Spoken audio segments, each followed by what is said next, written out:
దేవుని పట్ల కృతజ్ఞతాభావము, విశ్వాసము, భయము, భక్తి కలిగి ఉండాల్సినటువంటి అవసరం ఉంది. భూమి మీద కృప చూపుచు నీతి న్యాయములు జరిగించుచున్న యెహోవాను నేనే అని నన్ను పరిశీలనగా తెలుసుకొనుటను బట్టి అన్నాడు. నీతి న్యాయములు జరిగిస్తున్నాడు. మొదటి విషయం, భూమి మీద కృప చూపి భూమి నిలకడగా ఉండేటట్టు, భూమి క్షేమంగా ఉండేటట్టు, భూమికి ఏ ప్రమాదం జరగకుండా దేవుడు చేసే కార్యమే కృపచేత నీతి న్యాయం జరిగించడం అని. అంటే ఆయన దేవుని నీతి ఏంటి? భూమికి ఏ ప్రమాదం రాకుండా చూసుకోవటం. దేవుని నీతి ఏంటి? భూమిని భద్రంగా ఉంచటం, భూమిని క్షేమంగా ఉంచటం.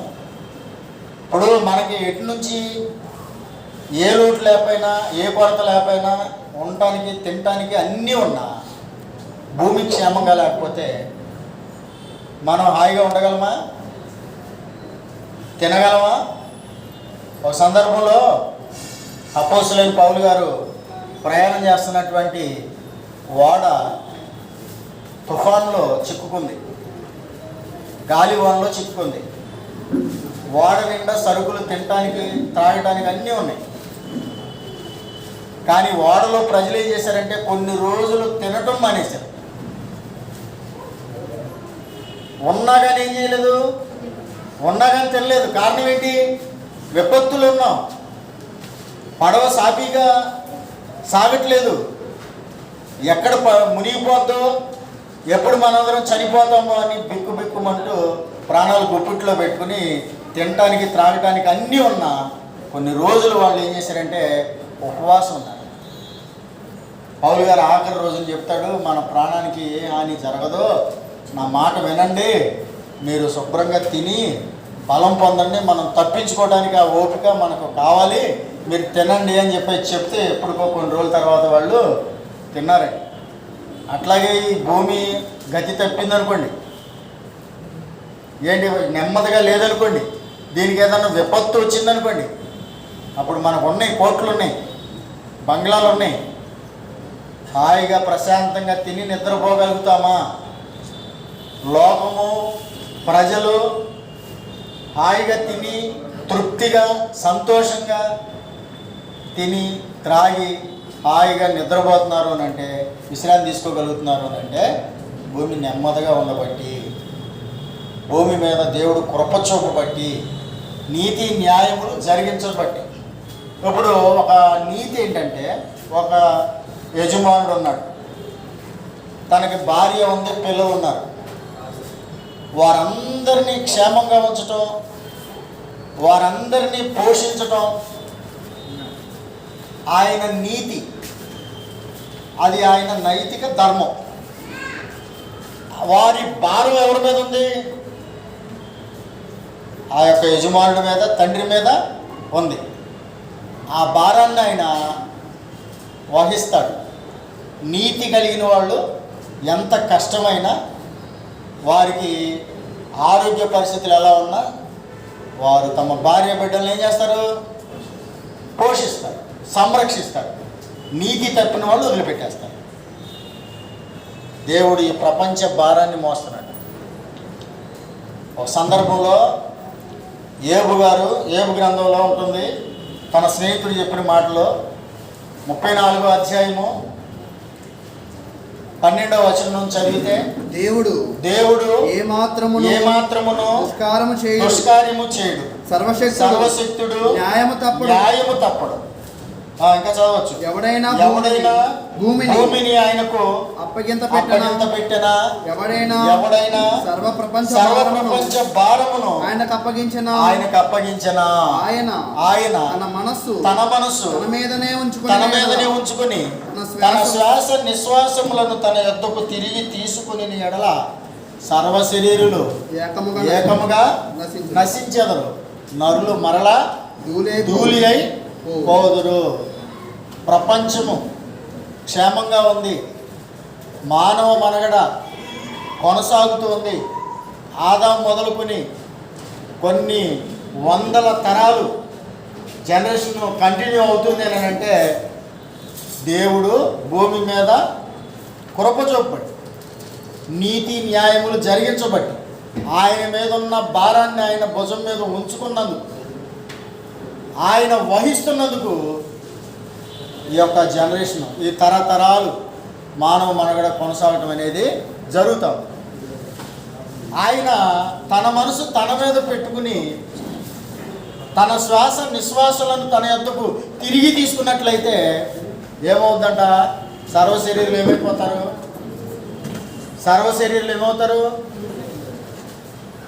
నరులు మరలా ధూళి అయిపోదురు, సర్వశరీరులు నశించిపోతారు అని చెప్పేసి రాయబడి, అన్ని జీవులు మానవులు క్షేమంగా ఉండి తరం వెంబడి తరమం కొనసాగుతూ ఉందని అంటే, దేవుడు ఆదామును పుట్టించింది మొదలుకొని ఇప్పటి వరకు ఒక్క నిమిషం కూడా మానవుని మర్చిపోకుండా మానవునికి కావలసిన సమస్తాన్ని దయచేయబట్టి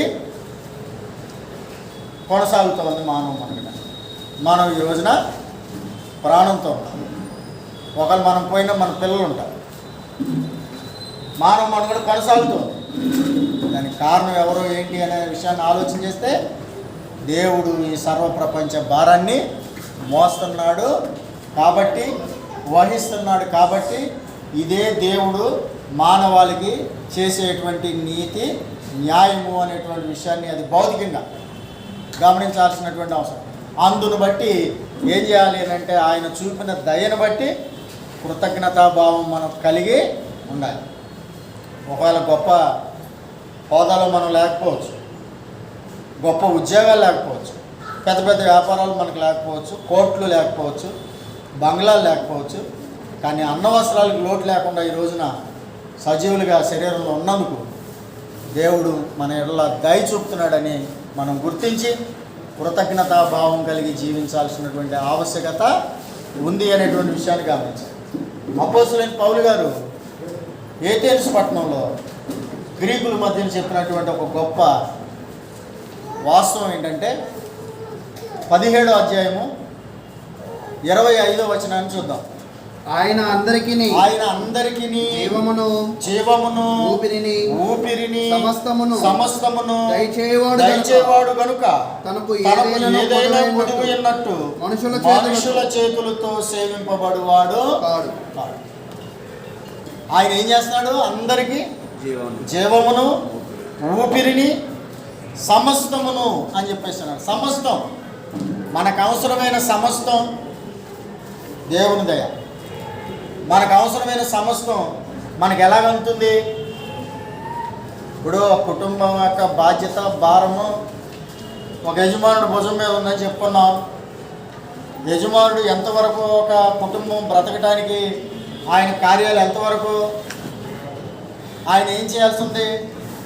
ఆయన చేసిన దాంతోనే సరిపోద్దా? ఇంకా ఎవరన్నా మనం బ్రతకడానికి చేయాల్సిన పనులు ఏమైనా ఉన్నాయా లేవా అనే విషయాలు మనం ఆలోచన చేస్తే, ఒక యజమాని నేనేం చేయగలుగుతాను? నా పిల్లలకి నేనేం చేయగలుగుతానంటే, వాళ్ళకి కొంచెం వస్త్రాలు ఏర్పాటు చేయగలుగుతాను, వసతి ఏర్పాటు చేయగలుగుతాను, భోజనం ఏర్పాటు చేయగలుగుతాను, నా శక్తి కొలది నా స్థామత కొద్ది వాళ్ళని ఏమన్నా చదివించగలుగుతాను. అంతవరకే నేను చేయగలుగుతాను. నా పిల్లల్లో ఎవరైనా నాకు ఊపిరి ఆడట్లేదు అని అన్నారనుకోండి, నా వల్ల ఏమన్నా అవుతుందా? ఇప్పుడు ఇంట్లో ఉన్న చెమటలు పట్టేస్తున్నాయి, ఇంట్లో ఉన్న మనకి చెమటలు పట్టేస్తున్నాయి. ఫ్యాన్ లేకపోతే ఒక క్షణం కూడా మనం ఉండలేము. ఫ్యాన్ తిరిగితే మనం కూర్చున్న చోట గాలి రావాలన్నా బయట ఉండాలి. బయట ఉన్నదాన్ని ఇక్కడ తెచ్చుకుంటున్నాం మనం ఫ్యాన్ తిప్పి. ఆ బయట అసలు గాలి లేదనుకోండి, స్తంభించిపోయిందనుకోండి, వాతావరణం లేదనుకోండి, నేను వాతావరణం నా పిల్లలు బ్రతకడం కొరకు ఏర్పాటు చేసుకోగలనా? సృష్టించగలనా? నా వల్ల ఎంతవరకు? ఈ పై పనులే మనం చేసేది. అసలైన పని ఎవరు చేస్తున్నారు? భూమి మీద కృప చూపుచు నీతి న్యాయములు జరిగించుచున్న యెహోవాను నేనే అని నన్ను పరిశీలనగా తెలుసుకున్నట్టు బట్టియే నేను సంతోషించేవాడినే ఉన్నాను. మనుషులు ఈ భూమి మీద మనం ఎలా బ్రతుకుతున్నాం అనే దాని మీద ఆలోచన చేయరు, కానీ బ్రతుకుతున్నాం అంతే చాలనుకుంటాను. మనకు కావలసి సంపాదించుకుంటున్నాం అంతే చాలని చెప్పేసి అనుకుంటారు. కావాలనుకున్న బంగారు వస్తువు కొనుక్కోగలిగితే ఇక అదే ఆనందం. అదే సంతోషం అని చెప్పేసి ఆలోచన చేస్తూ ఉంటారు. కావలసినట్టుగా కోరుకున్నట్లుగా ఒక ఇల్లు కొనుక్కున్నాం అనుకోండి, ఇల్లు కట్టించుకున్నాం అనుకోండి, అంతే చాలికి ఈ జీవితానికి అదే ఆనందం అని చెప్పేసి అని అనుకుంటారు. వారి వెండిని బట్టి, వారి బంగారాన్ని బట్టి, లేకపోతే వారు బాగా చదువుకున్నారనుకోండి వాళ్ళ జ్ఞానాన్ని బట్టి, లేకపోతే బాగా పుష్టిగా బలంగా ఉన్నారనుకోండి వారి బలాన్ని బట్టి ఏం చేస్తారు? అతిశయపడరు. కానీ అతిశయించదగిన కారణం అయితే అది కాదు.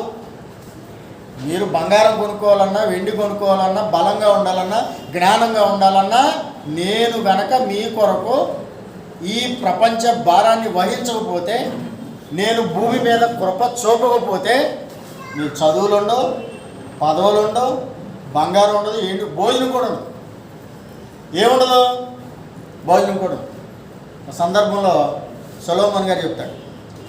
ప్రసంగి గ్రంథం 2వ అధ్యాయము 25వ వచనం మనం చూస్తే, ప్రసంగి 2:25లో ఏం చెప్తాడంటే, ఆయన సెలవు లేక ఒక పూట భోజనం చేసి సంతోషించుట, ఆయన సెలవు లేక భోజనం చేసి సంతోషించుట ఎవరికి సాధ్యము? ఒక ప్రశ్న వేశారు. చాలు. ఒక పూట భోజనం చేసి సంతోషించాలంటే ఒక వ్యక్తి ఒక ఆయన సెలవు ఇవ్వాలంట. ఆయన సెలవు ఇవ్వకపోతే ఇది ఎవరు సాధ్యమవుతుంది అని అంట. ఈ భూమి మీద చాలామంది నాకెవరో పర్మిషన్ ఇవ్వవసరం లేదు, నేను ఎవరి మీద ఆధారపడి బ్రతకట్లేదు, నాకే లెక్కలేనంత ఉంది, నాకు ఇష్టం వచ్చినప్పుడు నేను తినగలను, నాకు ఇష్టం వచ్చినట్టు నేను అనుభవించగలను, నాకెవరు సహాయం అవసరం లేదు అని మాట్లాడే వ్యక్తులు ఉంటారు భూమి మీద. ఎప్పుడు ఇలా మాట్లాడగలుగుతారు వీళ్ళంటే, వాళ్ళకి దేవుడిచ్చిన బుర్రను ఉపయోగించినప్పుడు అలా మాట్లాడతారు. వాళ్ళకి దేవుడిచ్చిన జ్ఞానంలో కనీసం ఒక 5% ఉపయోగించిన వాళ్ళు ఆ మాట అనరు. ఎందుకు అలాగోనంటే, ఒక ఆయన సెలవిస్తేనే ఒక పూట మనం భోజనం చేయగలుగుతాం. ఒక ఆయన సెలవిస్తేనే చేయగలుగుతాం. ఆయన సెలవు ఇవ్వలేదనుకోండి, ఒక్క పూట భోజనం కూడా మనం చేయడానికి సాధ్యమయ్యే పని కాదు. ఒక ధనవంతుడు ఒక సంవత్సరం విస్తారంగా పంటలు పండి తనకి ఉన్న పాత కొట్లు ఇప్పి వాటిని కొంచెం ఎక్స్టెన్షన్ చేసుకున్నాడు సరిపోవని. అంత పంటలు పండి ఆ సంవత్సరం పంటలు పండితే అతను ఏం ఆలోచన చేస్తున్నాడంటే, ప్రాణంతో మాట్లాడుకుంటున్నాడు, నా ప్రాణమా, నీకు అనేక సంవత్సరాలు సరిపడా విస్తారమైన ధాన్యాన్ని నేను సమకూర్చాను, తినుము, త్రాగుము, సుఖించుము అని చెప్పేసానంట.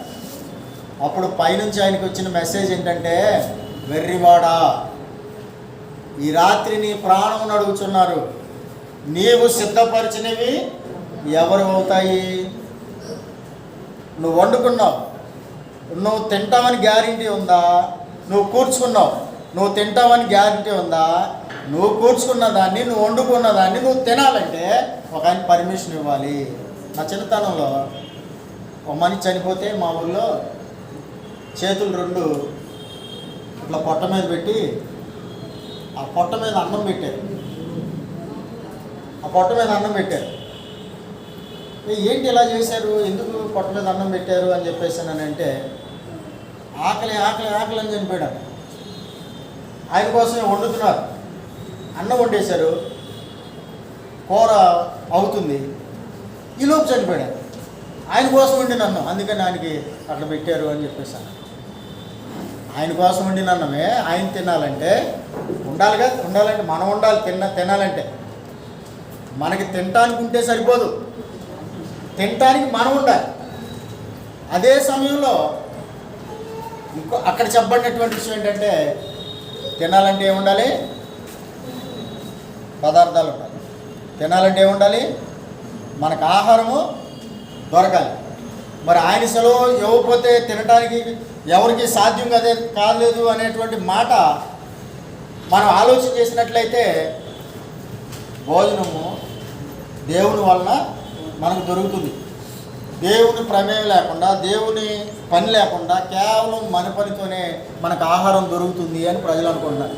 నేను కష్టపడ్డాను, నేను కొనుక్కొచ్చుకున్నాను, నేను వండుకున్నాను, నా కుండలోది నాది అని ఆలోచన చేస్తున్నారు. కానీ దేవుడు నాకు ఈ రోజున తినటానికి నాకు ఆహారం దయచేశాడు ఆయన కృప వలన నేను ఈరోజు కడుపు నింపుకోగలుగుతున్నాను, దేవా నీకు కృతజ్ఞతలు అని చెప్పేసి అన్నం తినేవాళ్ళు తక్కువ మంది ఉన్నారు లోకంలో.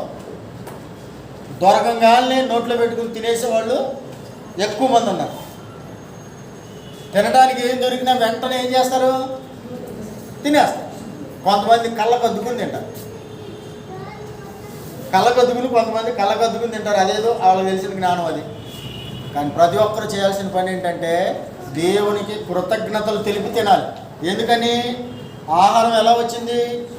ఆలోచన చేస్తే అర్థమవుతుంది, ఆలోచన చేయకపోతే సంగతి అర్థం కానే కాదు. తాడిగడపలో ఊరు చివరిన ఒక మీటింగ్ జరిగింది ఒకరోజు పగలు, కోటేశ్వరం గారి ఇంటి దగ్గర. అప్పుడు ఆ పొలాలు వరిచేలు కనపడుతున్నాయి ఎదురుగా. ఒక పాప, ఎవరో కాలేజీ చదివే పాప వచ్చింది. అయిపోయిన తర్వాత వాళ్ళ మమ్మీని అడుగుతుంది, మమ్మీ ఏం మొక్కలు ఇవి అని అడుగుతుంది. వరిచేను, రోజు రైస్ తింటుంది పాప, సన్న బియ్యం తింటుంది. కానీ ఆ పంట ఎలా ఉంటుందో పాపం ఆ పాపకి తెలియలేదు. పంట ఎలా ఉంటుందో తెలియని వాళ్ళకే ఆయన సెలవు ఇవ్వకపోతే ఒక పూట భోజనం చేసి సంతోషించడం ఎవరికి సాధ్యమనే మాట ఎంతవరకు అర్థమవుతుంది? నీకు పంట ఎలా ఉందో తెలీదు, కానీ ప్రాసెస్ ఏం తెలుస్తుంది.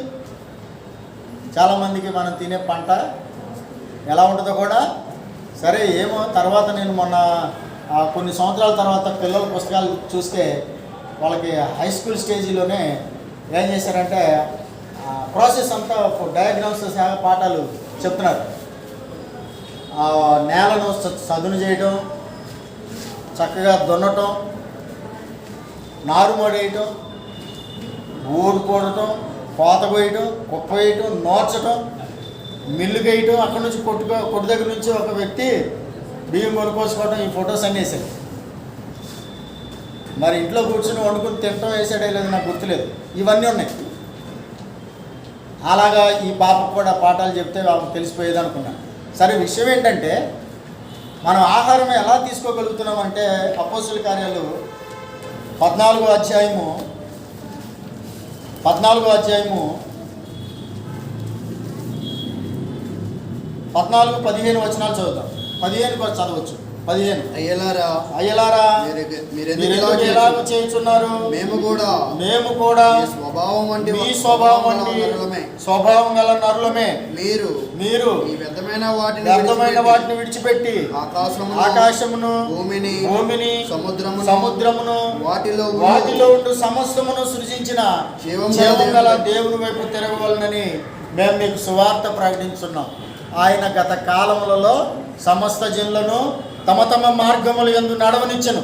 ఆయన ఆకాశం నుండి మీకు వర్షమును ఫలవంతములైన ఋతువులను దయచేయచ్చు, ఆహారం అనుగ్రహించుచు, ఉల్లాసముతో మీ కడుపులను నింపుచు, మేలు చేయుట చేత తన్ను గూర్చి సాక్ష్యం లేకుండా చేయలేదని బిగ్గరగా చెప్పిరి.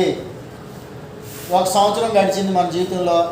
ఈ సంవత్సరం అంతా దేవుడు మాకు ఆహారానికి లోటు లేకుండా చేశాడు. అందుకు నేను కృతజ్ఞతగా కూడికి పెట్టుకోవాలనుకుంటున్నానని పెడతారు ఎవరైనా? ఎప్పుడు కృతజ్ఞత?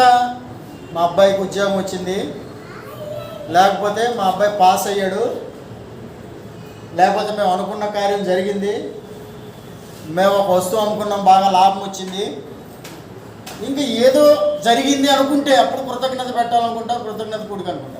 కానీ భోజనం చేయటం మేలా కాదా? భోజనం జరగటం మేలా కాదా? ఏది మేలు అంటున్నాడినా?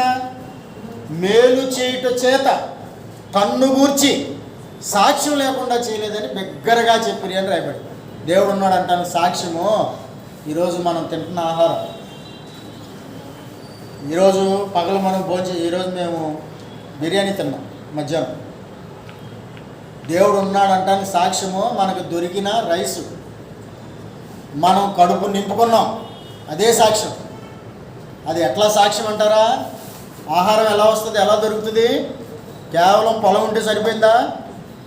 విత్తనాలు ఉంటే సరిపోయిందా? చదువులు చేసాం, అన్నీ దున్నుకున్నాం, అన్నీ చేసాం, విత్తనం చల్లాం, అయిపోయిందా? మన పని ఎంతవరకే. మనది కాని పని ఎంతవరకు ఉంది? మనది కాని పని ఆకాశం నుండి మనకు కురుస్తున్న వర్షం, ఫలవంతమైన ఋతువులు. కాబట్టి పంటలు పండి మనం కొనుక్కుంటానికి రైస్ దొరుకుతున్నాయి, మనం తినగలుగుతున్నాం. దగ్గర నేను అన్న మాటకు దగ్గర రైస్ రేటు వచ్చేస్తుంది. ఆ మధ్యన అంటూ ఉండండి 100 రూపాయలు అంటే మనం తినగలమా అనేవాడు. ఒక 1000 రూపాయల కేజీ అన్నా తినగలిగే వాళ్ళు ఉన్నారు. కోటీశ్వర్లు 1000 రూపాయల కేజీ అయినా తినగలరు, లెక్క లేకుండా తినగలరు. ఒక రోజుకి 1000 రూపాయలు ఖర్చు పెట్టేవాళ్ళు, వాటర్కే ఖర్చు పెట్టేవాళ్ళు ఉన్నారు, ఒక పూట భోజనానికే ఖర్చు పెట్టేవాళ్ళు ఉన్నారు. వేలల్లో లక్షల్లో ఖర్చు పెట్టేవాళ్ళు ఉన్నారు. ఒక 200-300 అయితే మన కుటుంబం నలుగురు భోజనం చేస్తాం ఒక రోజు అంతా. 65 రూపాయలకి రైస్ వెళ్ళిపోయింది, 100 అయిపోద్ది దగ్గర. 100 రూపాయలు అంటే కొనుక్కు తినలేని పరిస్థితిలో ఉండేవాళ్ళు చాలామంది ఉన్నారు. లెక్క లేకుండా కొనుక్కు తినగలిగేవాళ్ళు ఉన్నారు. అయినా ఆయన కడుపు నింపుకుంటున్నాడు కోటీశ్వరుడు, పేదవాడు కూడా కడుపు నింపుకోగలుగుతున్నాడు అని అంటే ఎలా సాధ్యమైంది? ఇది పంటలో పండబట్టి, రైస్ సమృద్ధిగా ఉండబట్టి. ఓ 10 సంవత్సరాల క్రితం రైస్ ఫ్రీగా ఇచ్చేసేయండి అని చెప్పేసి సుప్రీంకోర్టు చెప్పిందంట. పేదవాళ్ళకి ఇచ్చేయండి ఫ్రీగా, చాలా ఉంది కదా ఏం చేసుకుంటారు. అబ్బబ్బబ్బో ఫ్రీగా ఇస్తే వాళ్ళు మరి పాడైపోతారు, ఫ్రీగా ఇవ్వకూడదు అని చెప్పేసి మరి నిజమో వాస్తవం ఎంతో నాకు తెలియదు, కానీ సముద్రంలో పోసేసారు కొన్ని టన్నులు అని చెప్పేసి అన్నారు. నిజమేనా? ఎక్కువైపోయి. అదే కనుక కొరత ఉంటే, కరువు ఉంటే, రైస్ దొరికితే 100 రూపాయలతో ఫుల్ మీల్స్ చేసేయచ్చు. టౌన్లో రైస్ దొరకట్లేదు. మనం 500 నోటు ఉండ చుట్టుకుని మింగినా మన ఆకలి తీరుతుందండి. ఒక వంగరం మింగుతాం, ఆకలి తీరుతుంది. అప్పటికే జస్ట్ 100 రూపాయలు ఉంటే చాలు. రైస్ ఉన్నప్పుడు, మెటీరియల్ ఉన్నప్పుడు. మెటీరియల్ అంతా కూడా ఎట్లా వస్తుంది మనకి? క్రొత్త నిబంధనలో కొరింథీయులకు రాసిన 2వ పత్రిక 9వ అధ్యాయం 10వ వచనంలో పౌలు గారు అంటాడు, విత్తువానికి విత్తనమును, తినువాడికి ఆహారమును దయచేయి దేవుడు అని చెప్పేసి మాట్లాడు. విత్తడానికి విత్తనం ఉండాలి, తినడానికి ఆహారము ఉండాలి. ఇది దేవుని దయ. కాబట్టి ఈ మిగిలినవన్నీ అదనంగా. ఇప్పుడు మనవడిని ఇచ్చిన సంతోషం అది అదనం, భార్యనిచ్చిన సంతోషం అది అదనం, ఉద్యోగాన్ని ఇచ్చిన సంతోషం అది అదనంగా దేవుడిచ్చేది. నీకు మిగిలినవన్నీ అదనంగా ఇచ్చేయి. కానీ మొట్టమొదట నువ్వు కృతజ్ఞత చెప్పాల్సింది దేనికంటే, కూడు దొరుకుతున్నందుకే, గూడు ఉన్నందుకే, మనం క్షేమంగా భద్రంగా ఉన్నందుకే దేవునికి ఏం చేయాలి? కృతజ్ఞతలు తెలపాలి. 139వ కీర్తనలో దావీదు గారు ఏం చెప్పాడు? నా అంతరేంద్రియములను 13వ వచనం, నీవే కలగజేసేది, నా తల్లి గర్భమందు విచిత్రంగా నన్ను నిర్మించిన వాడువు నీవే. నీవు నన్ను కలగజేసిన విధమును నేను చూడగా భయమును ఆశ్చర్యమును నాకు పుట్టుచున్నవి. అందును బట్టి నేను నీకు కృతజ్ఞతాస్తుతులు చెల్లించుచున్నాను అని చెప్పేశాను.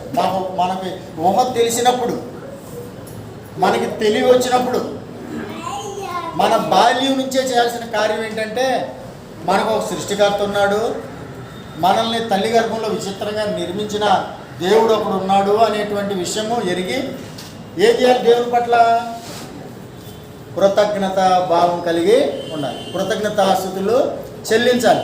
సృష్టికర్తను స్మరణకు 12వ అధ్యాయం ప్రసంగి గ్రంథం 2వ వచనంలో, నీ బాల్య దినముల యందే నీ సృష్టికర్తను స్మరణకు తెచ్చుకొనుము అని చెప్పేసి అన్నాడు. 100వ కీర్తనలో మోషే గారు ఏం చెప్పాడంటే, సమస్త దేశాలకు ఇచ్చాడు సందేశం.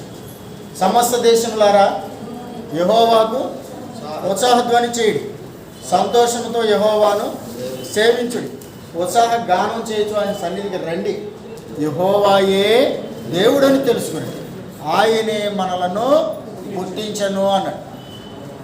తిరుగులేదు ఈ మాటకి అని అన్నాడు. ఫుట్ నోట్ ఇచ్చాడు. మనలో మనం సృజించుకొన లేదు, ఆయనే మన సృష్టికర్త, ఆయన మన దేవుడు, ఇది మీరు తెలుసుకోండి అని సర్వలోకానికి ఆయన సందేశం ఇచ్చాడు. తెలుసుకున్న తర్వాత ఏం చేయాలంట? కృతజ్ఞత అర్పణలు తీసుకుని ఆయన సన్నిధికి రండి అని. మీరు తెలుసుకోండి, కృతజ్ఞత కలిగి ఆయన సన్నిధికి రండి. ఎందుకని? మిమ్మల్ని పుట్టించింది ఆయనే, మనల్ని పుట్టించింది ఆయనే. మనల్ని పుట్టించిన ఆయన పట్ల ఏం చేయాలి? కృతజ్ఞతాభావం మనం కలిగి ఉండాలి. జీవితంలో ఎవరైనా మనకి ఏదైనా హెల్ప్ చేస్తే, చిన్న సహాయం చేసినా, జీవితానికి అవసరమైన పెద్ద సహాయం చేసినా, మంచి మనసు కలిగినటువంటి వాళ్ళు, విచక్షణ కలిగిన వాళ్ళు, జ్ఞానం ఉన్నవాళ్ళు విధిగా వాళ్ళ జీవితాంతం వారి పట్ల కృతజ్ఞతా భావం కలిగి ఉంటారు. కలిగి లేకపోతే ఒకవేళ ఆయన గుర్తించాడంటే వాడికి నేను ఎంతో మేలు చేశాను, వాడికి దారి చూపించాను, వాడికి జీవనోపాధి చూపించాను, వాడికి ఒక మంచి ఉద్యోగం నేను ఏర్పాటు చేశాను, ఈరోజు వాడు భార్య పిల్లలు చక్కగా బ్రతుకుతున్నారు, కానీ వాడికి నేను జ్ఞాపకము లేను అని అడుగుతారు. అవసరమైతే కూడా కనీసం జ్ఞానం లేదే, మంచినీళ్ళు ఇచ్చారు, తాగేశాడు, వెళ్ళిపోతున్నాడు, మూతి తుడుచుకుని ఏమంటారు? కనీస జ్ఞానం ఉన్నవాడు థ్యాంక్స్ చెప్పి తాగేసి థ్యాంక్స్ చెప్పి వెళ్తాడు. ఒకవేళ వాడు వెళ్ళిపోయాడు అనుకో, వీళ్ళు కూడా ఆలోచన చేస్తారు. ఏం ఆలోచన చేస్తారు? కామన్ సెన్స్ లేదు ఇతనికి. ఇమ్మన్నాడు, ఇచ్చాము, తాగేసాడు, వెళ్ళిపోతున్నాడు, కనీసం థ్యాంక్స్ చెప్తామన్నా ఆ యొక్క ఆలోచన కూడా లేదే, కనీసం ఈ ఇంగిత జ్ఞానం కూడా లేదే అని చెప్పేసి మానవులు ఆలోచన చేస్తారే. చిన్న చిన్న విషయాలకే కృతజ్ఞత తెలపాలనే ఆలోచన కొందరికి ఉన్నప్పుడు, తెలవకపోతే అసలు ఇదేంటి అతనికి కనీసం ఈ తెలివి కూడా లేదా అని అనుకుంటున్నప్పుడు, మరి మనం పుట్టించినందుకు, మనల్ని పోషిస్తున్నందుకు, భూమి మీద కృప చూపి నీతి న్యాయములు జరిగించుచున్నందుకు, సర్వప్రపంచ భారాన్ని మోస్తూ ఎవరికి ఏ కొరత లేకుండా, ఎక్కడ ఆక్సిజన్ లోటు లేకుండా అందరూ శ్వాస తీసుకుని శ్వాస నిశ్వాసాలతో ఊపిరితో చల్లం కలిగి బ్రతికి ఉనికిలో ఉన్నారు. ఉనికిలో మనం ఉన్నాము. ఇంత దేవుడు చేస్తున్నాడు కదా, నేను ఇంత చేస్తున్నాను కదా ప్రజలకి, మరి వీళ్ళకి కృతజ్ఞత లేకుండా పోయింది ఏంటని దేవుడు ఆలోచన చేయడా? కానీ మనం ఆలోచన చేద్దా? ఇంత చేస్తున్న దేవునికి మనం కృతజ్ఞత కలిగి ఉండాల్సిన ఆ నైతిక ధర్మము, ఆ బాధ్యత మనకు ఉంది అనేటువంటి ఆలోచన మనం చేయొద్దా? మనంతటికి మనకు లేకపోవచ్చు. ఎవరన్నా మనకి తెలియజేసినప్పుడు అప్పుడన్నా మనం ఆలోచన చేసుకుని దాన్ని నోట్ చేసుకోవాలి మన మైండ్లో. మనం ఈ రోజు నుంచి ఈ పని చెయ్యాలి. నిజమే, ఇప్పటివరకు నేను చేయలేకపోయాను, నాకు ఎవరు తెలియజేయలేదు, నేను అంత దూరం ఆలోచన చేయలేదు, కానీ ఈరోజు నా దేవుడు నాకు ఈ ఆలోచన నాకు తెలియజేశాడు, కాబట్టి నేను ఇప్పటి నుంచే స్టార్ట్ చేస్తాను దేవుని పట్ల భయభక్తులు కలిగి ఉండటానికి, కృతజ్ఞత కలిగి ఉండటానికి, విశ్వాసం కలిగి ఉండటానికి అని చెప్పేసి ఒక మానవుడు ఏం చేయాలి? తెలుసుకున్నప్పుడు తెలియనంత కాలం గడిపేశావు. పౌలు గారు అదే అంది ఇప్పుడు లూథర పట్టణంలో, గత కాలంలో సమస్త జనులను తమ తమ మార్గములు యందు ఆయన తిరగనిచ్చాడు. అయినా కానీ ఆయన ఏం చేశాడు? మీకు కావలసిన వర్షాన్ని కురిపిస్తున్నాడు, మీకు కావలసిన ఋతువులు దయచేస్తున్నాడు, మీకు కావలసిన పంటలు పండిస్తున్నాడు, అదే సమయంలో మీకు కడుపులో అయినా నింపుతున్నాడు. ఇప్పటివరకు మీకు తెలియదు, ఈరోజు నేను మీకు తెలియజేస్తున్నాను ఆయన గురించి. ఈరోజు నుంచి మీరు ఆయన పట్ల విశ్వాసం కలిగి ఉండండి అయ్యా, కృతజ్ఞత తెలుపుకోండి అయ్యా, భక్తి కలిగి ఉండండి, విశ్వాసం కలిగి ఉండండి. ఏమీ చేయని, ఎందుకు పనికిరాని వాళ్ళ కొరకు మీరు ఏవో చేస్తున్నారు, అవన్నీ మానేసేయండి, అవి వ్యర్థమైన పనులు, దేవుని వైపు తిరగండి అని చెప్పాడు ఆ రోజున. లూస్త్ర పట్టణంలో ప్రజలు పౌలు బర్నబా చేసిన అద్భుతాన్ని, సూచక్రియలను చూసి వాళ్ళు వీళ్ళిద్దరి గురించి ఒక నిర్ణయానికి వచ్చేసారు. వీళ్ళిద్దరూ మనుషులు కాదని ఆలోచనకు వచ్చేసారు. వీళ్ళు దేవతలు మనుషుల రూపంలో మన దగ్గరికి వచ్చారు, కాబట్టి వీళ్ళకి మనం ఇప్పుడు ఆరాధన చేయాలి, బళ్ళు అర్పించాలి అని రెడీ అయిపోయారు. ఇప్పుడు పౌలు బర్నబా సభలోనికి ఆ జనాల్లోకి వెళ్ళిపోయి బట్టలు చించేసుకుని వాళ్ళు ఏం చేశారంటే, అయ్యలారా మేము కూడా మీ స్వభావం వంటి స్వభావం గల నరులమే, ఆరాధనకు మేము అర్హులం కాదు, మేము మనుషులం, మేమును కలిసి ఆరాధన చేయాల్సిన వ్యక్తి ఒక ఆయన ఉన్నాడు. ఆయన ఆకాశమును, భూమిని, సముద్రమును, అందులో ఉన్న సమస్తాన్ని నిర్మించినవాడు. మనం ఏ నేల మీద నిలబడి ఉన్నామో ఆ నేలను, మన పైనున్న ఆకాశాన్ని, వాతావరణాన్ని, సమస్తాన్ని, సముద్రాన్ని, జలధారను, సమస్తాన్ని ఆయన నిర్మాణం చేశాడు. మనం బ్రతకటానికి అవసరమైన మన చుట్టూ ఏవైతే ఉన్నాయో వాటన్నిటినీ నిర్మించిన ఆయన ఉన్నాడు.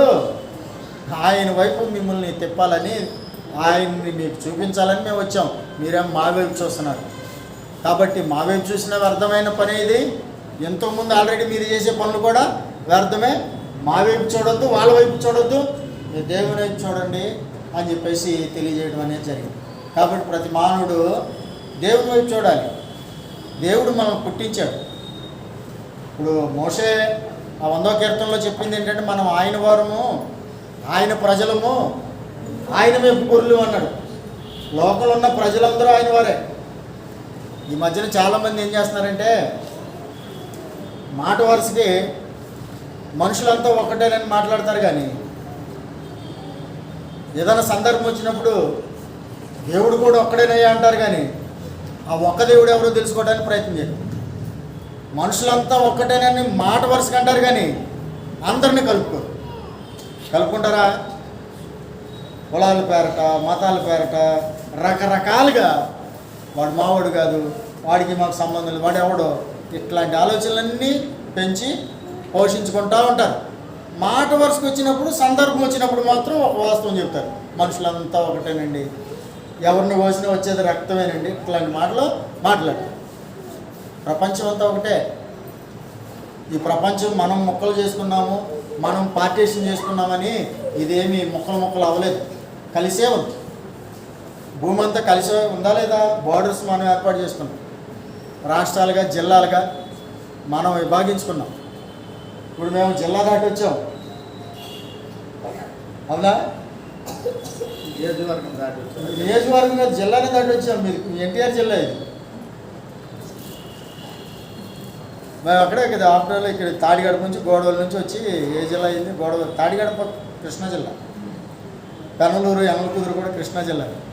యనమలకుదురు నుంచి కొంచెం అవతలకి ఆర్ఎల్ నగర్ వచ్చారనుకోండి, ఎన్టీఆర్ జిల్లా. ఇట్లా మనం అవసరాన్ని బట్టి పార్టీషన్ చేసుకున్నాం. అంత మాత్రాన మనకి సంబంధాలు లేకుండా పోయినాయా? లేకపోతే ఇంతకుముందు ఇప్పుడు ఒక నలుగురు పిల్లలు ఒక తండ్రికి ఉన్నారనుకుంటాం, నలుగురు కొడుకులు ఉన్నారనుకుంటాం. నలుగురు కొడుకులు తన తండ్రికి ఉన్న 10 సెంట్ల స్థలాన్ని 2.5 పంచుకున్నారు. తండ్రి మారుతాడా? వాళ్ళ ఇల్లు మారింది, ఆ స్థలాన్ని ఎవరి భాగం వాళ్ళు చేసి బోర్డర్లు పెట్టుకున్నారు. ఒకటే తండ్రి అవుతాడు, తండ్రి మారుతాడా? మారడు కదా, అది మొక్కలు అవ్వలేదు కదా. వీళ్ళు ఎవరి భాగం వాళ్ళు సరి చేసుకున్నారు. ప్రజలు ఏం జరిగిందంటే, మొట్టమొదట ప్రతి మానవుడు ఒకరి నుంచి వచ్చినవాడే. అపోస్తలుల కార్యాలు 17వ అధ్యాయంలో ఈ విషయం కూడా చెప్పాడు. మనము ఆయన సంతానం, మనం దేవుని సంతానం. కావాలంటే మీ కవిస్తులు అడగండి, వాళ్ళు కూడా చెప్తారు మనం అందరం ఒకరి నుండి వచ్చాము అని చెప్పాడు. ఇప్పుడు యూదుడని, గ్రీస్ దేశస్తుడని, లేకపోతే ఆ దేశమని, ఈ దేశమని మనం విభాగించబడి ఎవరి దేశంలో వాళ్ళు ఉండి బోర్డర్లో ఏర్పాటు చేసుకున్న మాట వాస్తవమే. కానీ మనం అందరం ఎవరము? ఒకే రక్తము, ఒకే సంతానము అని చెప్పేసి పౌలు గారు గ్రీకులతో మాట్లాడారు. వాస్తవంగా యూదులకి గ్రీకులకి పొత్తుండదు.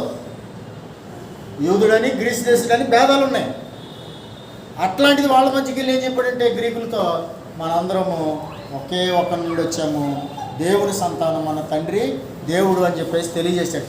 కాబట్టి మీరు దేవుడు మనకిచ్చిన బంధానికి వాల్యూ ఇస్తారా, గౌరవం ఇస్తారా? లేకపోతే మనుషులు ఏర్పాటు చేసుకున్న బోర్డర్స్కి, కులాలకి, మతాలకి ప్రాధాన్యతనిస్తారా అనేది సీరియస్గా ఆలోచన చేసుకోవాల్సినటువంటి విషయం. దేశానికి ఒక దేవుడు, రాష్ట్రానికి ఒక దేవుడు, ప్రాంతానికి ఒక దేవుడు అనేది కల్పన. కానీ ప్రపంచవ్యాప్తంగా ఒకే ఒక్క దేవుడు ఉంటాడు, సమస్తమును ఆయన నిర్మించిన వాడు అనేది జ్ఞానం. కాబట్టి ఆ జ్ఞానం కలిగి దేవుణ్ణి ఎరిగిన వారందరూ కూడా కృతజ్ఞతాభావం కలిగి ఉండాలని దేవుడు కోరుకుంటున్నాడు. ఒక మాట చదువుకుని ముగించుకుందాం, ఆఫ్ చేస్తాను. దేవుని చిత్తమైతే రేపు కూడా మన క్లాస్ ఉంది కాబట్టి రేపు అన్నీ చేసుకుందాం. ఇంకా చెప్పాల్సిన విషయాలు చెప్తున్నాం, లేకపోతే ఏదైనా కృతజ్ఞతకు సంబంధించి ఇంకో మాట చెప్తున్నాం. రోమిలికి రాసిన పత్రిక 1వ అధ్యాయం, 21వ వచనం. మరియు వారు దేవుణ్ణి ఎరిగి ఆయనను దేవునిగా మహిమపరచలేదు, కానీ తమ వాదముల యందు వ్యర్థులైరి అని చెప్పేసి రాయబడి. దేవుణ్ణి ఎరిగిన వాళ్ళు ఏం చేయాలి? ఎరగని వాళ్ళేమో దేవుణ్ణి ఎరగాలి. ఎరిగిన వాళ్ళు ఏం చేయాలి? ఆ ఆయనకి కృతజ్ఞతాస్తుతులు చెల్లించాలి. అంతేగాని ఏ దేవుడైతే ఏంటి, ఏ మతం అయితే ఏంటి, గుడికే వెళ్ళాలా, చర్చికే వెళ్ళాలా, ఇంటి దగ్గర తలుచుకుంటే చాలదా, మనసులో ఉంటే చాలదా, మేము తలుచుకుంటాం పిలుచుకుంటాం, ఇట్లాంటి వాదనలు పెట్టుకుంటూ ఉంటారు కొంతమంది. నువ్వు ఇంట్లో ఉండి నేను కృతజ్ఞత తెలుపుతానంటే సరిపోదు. ఆయన కృతజ్ఞత తెలుపుకునే స్థలం ఒకటి ఉంది. దేవుడు కృతజ్ఞత ఎక్కడ పొందుతాడు? ఆయనకి మహిమ చెల్లించాల్సిన స్థలం ఒకటి ఉంది. ఆయన ఎక్కడ పెడతాడు? మహిమపరచబడతాడా అంటే ఓ మానవుడు ఖచ్చితంగా డైలీ లైఫ్లో ఇంటి దగ్గర కూర్చొని ప్రార్థన చేసుకోవచ్చు, కృతజ్ఞతలు చెప్పుకోవచ్చు, స్తుతించుకోవచ్చు, దేవునికి మహిమకరంగా అనేకమైన కార్యాలు ఇంట్లో కానీ బయట కానీ చేయొచ్చు. కానీ ఒకరోజు దేవుడు సమాజంగా అందరినీ కూడి ఆరాధన చేయమని ఒక ఆజ్ఞ జారీ చేశాడు. దాన్ని విస్మరించి సంఘానికి రాకపోయినా పర్వాలేదు, ఇంటికాడ మేము స్తుతించుకుంటాం, ప్రార్థన చేసుకుంటాం అనేటువంటి ఆలోచనలు కరెక్ట్ కాదు. దేవుణ్ణి ఎరిగిన వారు అనవసరమైన వాదనలు మానేసేసి విధిగా ఆయన పట్ల భయభక్తులు కలిగి ఉండాలి, ఆయనగా మహిమపరచాలి, కృతజ్ఞతాస్తుతులు చెల్లించాలి. ఇంతవరకు ఈరోజు కృతజ్ఞతకు కారణాలు భౌతిక సంబంధమైనవి చెప్పాను. దేవుడు మరలా రేపటి దినాన మనకు అవకాశం ఇస్తే ఆత్మ సంబంధమైన కారణాలు కొన్ని మనం చెప్పుకోవడానికి ప్రయత్నం చేద్దాం. దేవుడు మనల్ని ప్రేమించి ఇచ్చిన ఈ మాటలు మనందరూ హృదయాల్లో ఫలించినట్లుగా దేవుడు దీవించాలని కోరుతూ ముగిస్తున్నాను. మరి కూడికి ఏర్పాటు చేసిన అప్పారావు గారి కుటుంబ సభ్యులకు, వారి ఆహ్వానం మేరకు చేరువచ్చిన మీ అందరికీ హృదయపూర్వకమైన కృతజ్ఞతలు, వందనాలు మరొకసారి తెలియజేసుకుంటాం.